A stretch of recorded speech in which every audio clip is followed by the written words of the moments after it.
Талас областындагы 4 райондун борборлорун кыдырып келдик. Манас районунан Семетей айылын, Чыңгыз Айтматов районунан Кызыл Адыр айылын, анан Бакай Ата районунан Бакай Ата айылын жана Талас районунан Көкөй айылын. Бул 4 райондук борборлорду кыдырганыбыздын себеби урматтуу президентибиз Садыр Нуркожоевичтин тапшырмасынын негизинде биз ушул райцентрларды туруктуу өнүктүрүү программасын иштеп чыкканбыз.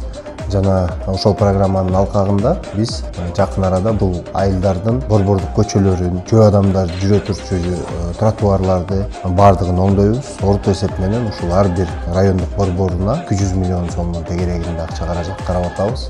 15 километрден 20 километрге чейин ички жолдор, 20 километрдин тегеректеринде тротуарлар ушундай басылмакчы. Кудай буйрса мен ойлойм, жакын арада биздин ошол райцентрларыбыз таанылгыс болуп, алдыны көздөй жакшы бир өнүгүүгө сапар алат.